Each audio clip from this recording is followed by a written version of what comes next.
સો જોઈએ કે કઈ રીતે કોડિંગ હતું તે. આ તમારું ફર્સ્ટ પેજ છે, બરાબર. તો ફર્સ્ટ પેજ પર એવું કોડિંગ કરવાનું કે આ પિન અને કન્ફર્મ પિન વાળા બે ટેક્સ્ટ બોક્સ આપણે લીધા. જો આ એમ્પ્ટી હોય તો please enter your pin, please enter your confirm pin. Okay, please enter your confirm pin. Confirm pin પછી જો પિન અને આ કન્ફર્મ પિન બંને બરાબર હોય તો સેવ રેફરન્સમાં આપણે એની વેલ્યુ સ્ટોર કરી દીધી. એટલે પિનની જે પણ વેલ્યુ હતી 1 2 3 4 મેં નાખ્યું તો 1 2 3 4 સ્ટોર થઈ ગયું અને રીડાયરેક્ટ થઈ ગયું એન્ટર પિન પર. એકચ્યુઅલી એન્ટર પિન પર નહીં જવાનું હતું, આપણે જવાનું હતું હોમ પેજ. હોમ પેજ ના, હોમ પેજ એક વાર મેં ક્રિએટ કરી દીધી એટલે પછી હોમ પેજ પર. એ તો પછી નેક્સ્ટ ટાઈમ ઓપન કરે ત્યારે. હવે નેક્સ્ટ ટાઈમ હું એપ ઓપન કરું, ક્રિએટ એ વન ટાઈમ જ થવું જોઈએ ખાલી. એટલે ક્રિએટ આપણે વન ટાઈમ જ કર્યું.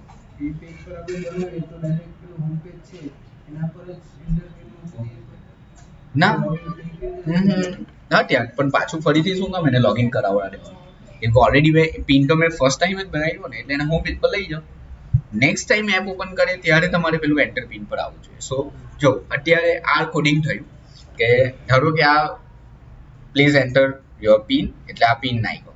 Please enter your confirm pin, મેં બીજું કંઈ નાખ્યું.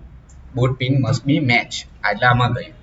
એલ્સમાં કે જો કદાચ પિન મેચ નહીં થયા તો એ આમાં જશે. ઓકે, અને પિન જો બરાબર તમે નાખ્યું તો એ ગયું હોમ પેજ પર. આ પરફેક્ટ થઈ ગયું, બરાબર. નાવ નેક્સ્ટ ટાઈમ ધારો કે તમે આ પાછી ફરીથી ઓપન કરો છો, બરાબર. કોડિંગને ડિવાઈડ કરી દો. તમે બધું કોડિંગ સાથે વસ્તુ વિચારો છો ને એટલા માટે પ્રોબ્લેમ થાય. તમે સ્ટોર કરી દીધું હોમ પેજ પર ડાયરેક્ટ. હવે પેલું વિચારો કે નેક્સ્ટ ટાઈમ હું એપ ઓપન કરું તો ક્રિએટ પિન નહીં આવવું જોઈએ, એન્ટર પિન આવવું જોઈએ, બરાબર. સો ઓબ્વિયસલી કે આ જ્યારે પેજ લોડ થશે ત્યારે આપણે ચેક કરાવશું. ઓકે, તો init state, okay, check pin ને એટલે ચેક પિનની આપણે મેથડ બનાવી. સો આમાં શું ચેક કરવાનું છે કે જો ઓલરેડી એને પિન ક્રિએટ કરી દીધો હોય, ઓકે, સો ઓલરેડી પિન ક્રિએટ કરી દીધો હોય તો કઈ રીતે લખાશે કે if preference dot contains કી કે પિન જો ઓલરેડી બની ગયેલો હોય તો સિમ્પલ આ પેજ નહીં આવવું જોઈએ ને એની જગ્યાએ કયું પિન પેજ આવવું જોઈએ? એન્ટર પિન વાળું આવવું. ઓકે, સો જો પિન ઓલરેડી બની ગયેલો છે તો એન્ટર પિન વાળું પેજ આવવું જોઈએ. સો પિન ઓલરેડી આપણું ક્રિએટ થઈ ગયું છે ને હવે હું રન કરું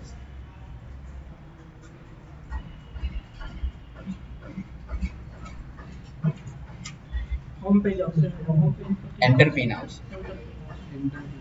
કારણ કે બેંક એપ કોઈ પણ બેંકની એપમાં તમારી પાસે દર વખતે પિન માંગે ને એમેઝોન ને એવી બધી એપની અંદર તમે એકવાર લોગિન કરી દો પાછું લોગિન ક્યાં લગી નહીં પૂછે જ્યાં સુધી તમે લોગ આઉટ નહીં કરો ત્યાં સુધી.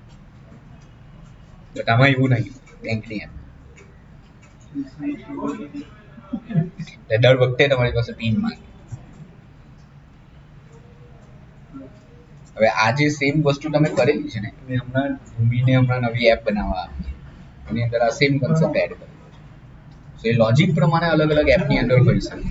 ઓકે, ચાલો. સો જો હવે એન્ટર પિન આવી. હવે ખાલી આપણે કોડિંગ એ કરવાનું છે.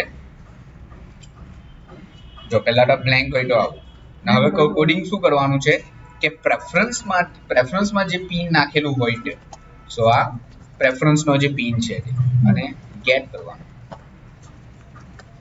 સો પ્રેફરન્સમાંથી જે પિન છે એ આપણે ગેટ કર્યું.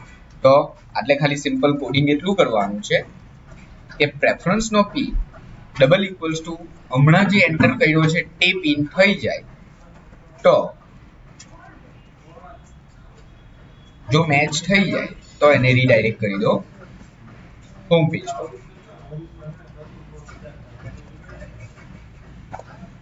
નહીં તો એરર આપો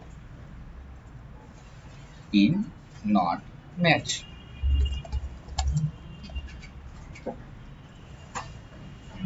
ઓકે, બસ.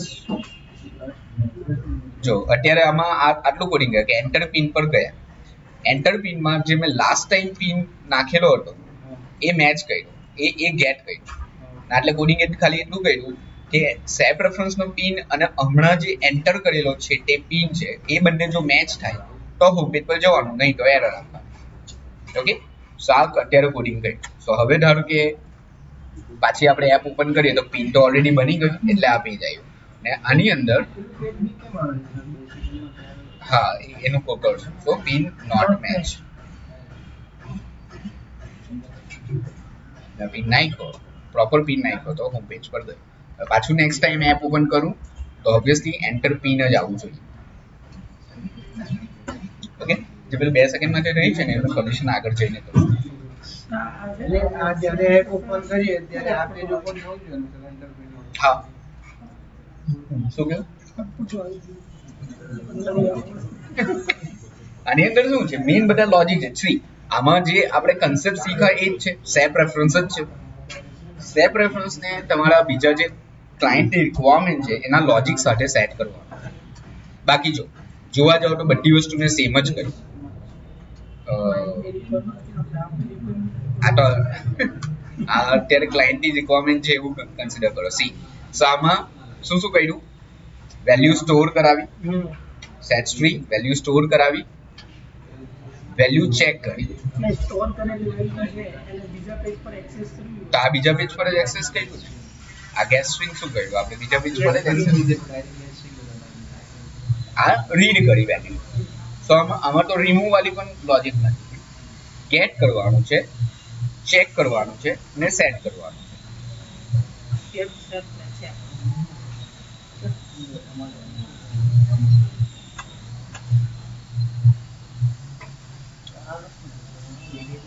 એ આ વેરિયેબલ આ ટેક્સ્ટ બોક્સની જે વેલ્યુ છે તે છે. એટલે એમણે આના માટે કર્યું કે જો કદાચ બ્લેન્ક હોય તો એરર આવે. આ વેરિયેબલ નો યુઝ કરવો. આ મેં વેરિયેબલ નો સેટ રેફરન્સમાંથી જે છે તેને રીડ કર્યું અને પછી આટલે મેચ કરાય. આનો વેલ્યુ જે છે સિલેક્ટ કરી લો ને સેટ રેફરન્સ સ્ટાર્ટિંગ તો પાછું કરાવી દઉં. સ્ટાર્ટિંગ જે જાતે ચાલુ કરી.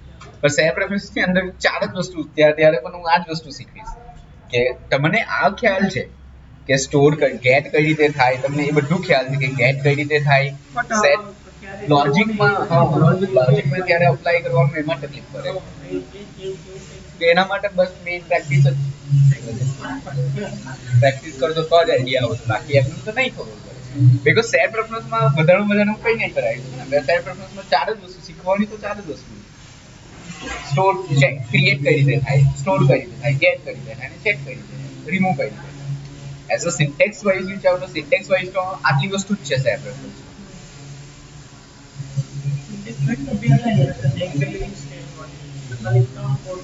હા, પણ એ લોજિક પ્રમાણે એ તો ક્યાં કઈ વસ્તુ યુઝ કરવાની એ તો તમારે વિચારવી પડે.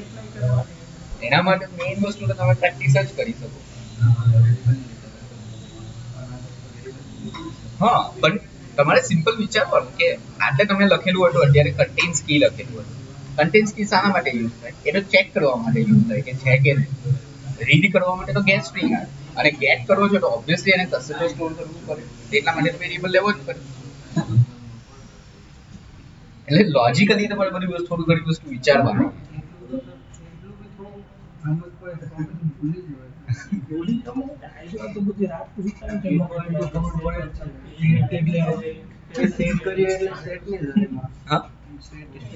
સેટ સ્ટ્રિંગ એટલે સ્ટોર થાય, ગેટ સ્ટ્રિંગ એટલે ત્યાંની મેમરીમાંથી ગેટ થાય, કન્ટેન્સ કી એટલે ચેક થાય.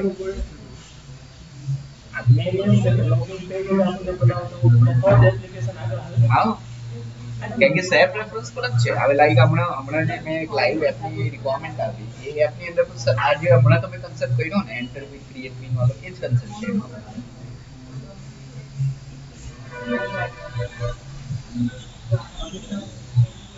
એટલે સેપ તમે મેઇન વસ્તુ છે ને વિચારો આમાં કે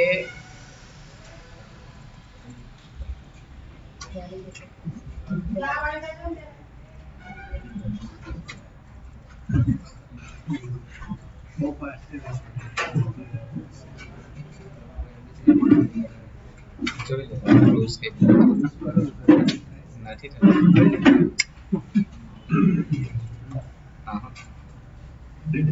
હજી એક ઓર એક્ઝામ્પલ આપો shape reference. Okay, okay but આ પછી હવે તમારે એકદમ જાતે કરવું